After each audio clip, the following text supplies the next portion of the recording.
What's up, y'all? It's your boy Black Socrates from Mental Dialogue. Well, all I ask is that you think. Every week, every month, we're hit with a new video of a police officer shooting someone, acting out of line.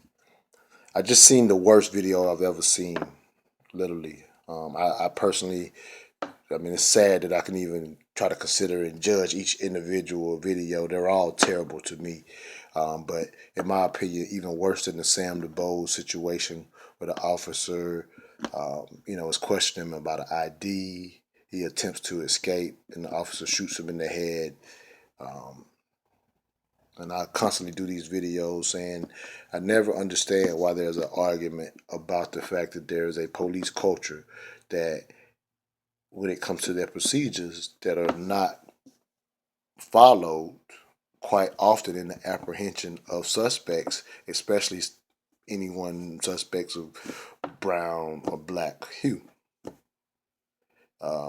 Officers take a defensive position, culturally approach. As I've said before, I've seen whites who have also fell under this same scrutiny from police officers who we've given the authority to carry a gun, but we have been emboldened them with an authority to do more. And we see examples of this, this young sister last week, a few weeks ago, just getting thrown across a room. And we as a society have the audacity to argue as if a grown man throwing a woman across the room, a little girl across the room, we're not in complete agreement as a society that that's wrong.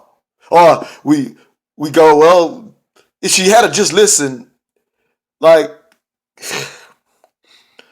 I'm so damn frustrated, man. Reason I did this video, I'm doing this video is because I want to put this "what about black on black crime" bullshit to rest. See, when we as African Americans, since there are two sides, let's not run the fact that there are people who take sides in this issue as if black on black crime is somehow related to our request to say, police, please stop killing us. Law enforcement, please use your procedures properly when dealing with the African American community. Don't have this heightened sense of fear as if black on black crime somehow has criminals turning their guns on the officers on a regular basis. An officer literally chance of being killed right now as we speak it's like 0.00003% chance of a cop being killed. I've always respected cops. I wouldn't want to do the job because I don't want to be in the situation of that 0.00003% chance of being killed because I'm doing my job. I don't want no parts of that. So this is not about disrespecting cops, whom are very necessary. I'm actually moderating an event next week to talk about improving the relationship between law enforcement and the community. It'll be my second time.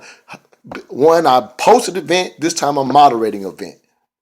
But that's an example of people that ask, what about black on black crime? Anybody that say that, and especially to black people who buy into that BS, that's asking that question. Well, we got to be concerned about that. What I now know is people that are saying that ain't lifting a finger outside of taking care of their own family, that's it. When it comes to black on black crime, me hosting an event in the past, moderating this event is the attempt. And also, when you say what about black on black crime, you're literally shitting on every teacher, coach, and a parent that's raising children, specifically in urban areas where there is high crime. But speaking of high crime, here's a consistent across the world that has nothing to do with race or any particular group. Violence, high violence anywhere in the world, the one thing you will find consistent is a lack of job opportunity. In the meantime, if you're living in that environment, then parents, teachers, mentors, which I've mentored in schools and coached 12-year-olds, Everything you're doing is to ensure that those children don't fall victim to what's going on in the streets. But people think, oh, well, since there's high crime in the area, those people must not care. They allow things to go on that we wouldn't allow in our neighborhood. Well, what you find with people in areas where there's not high crime, you find jobs and better educations. But we, as America, know that we railroaded communities into these urban areas 50 years ago, but we don't want to deal with the root causes. We just want to talk about the symptoms, the results, and believe things such as hip hop create something that's been going on for years. Lack of jobs, there's always high violence. So what I will say to black people, what we can do is take more of an entrepreneurial mindset, take back our communities and put those same corner stores, same liquor stores, even if that, I don't drink, but we can put them same stores up ourselves and circulate our own dollar like every other community does. We can create jobs for ourselves. When we let other people come in the community and hire who they want, sometimes they hire people from the community, great job.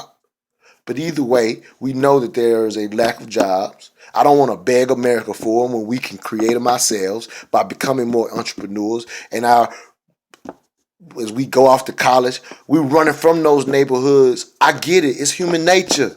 But that's how you can't run from the neighborhood and then turn around and say, oh, we don't care about black on black crime, and you nowhere near it, and you got your own safeguarded off in the suburbs somewhere talking about what they are doing. Yes, you may have came from that mentality, and you know what that mentality was when you were in that area. It's not favorable. But people want to say, well, blame the parents, as if those parents are not in the same cycle that was created 40 or 50 years ago when housing discrimination railroaded people into those same communities that we see generationally still in those same communities. Most people don't realize this, but over half of America has never moved in generations. We think we're a mobile society, but when you see cyclical poverty, you typically see a generation to generation because you don't see masses of people having the ability to move. It's 2015, and I just had a friend, they're doing very well. One's a doctor, and one's, I think, an engineer or something, but they talk about how it's still not easy for them to live in certain communities in New York, and they make plenty of money. My uncle has a street named after him, tells me they done well with their family, but he tells me he couldn't go live in the neighborhood he wanted to. This is in the 80s.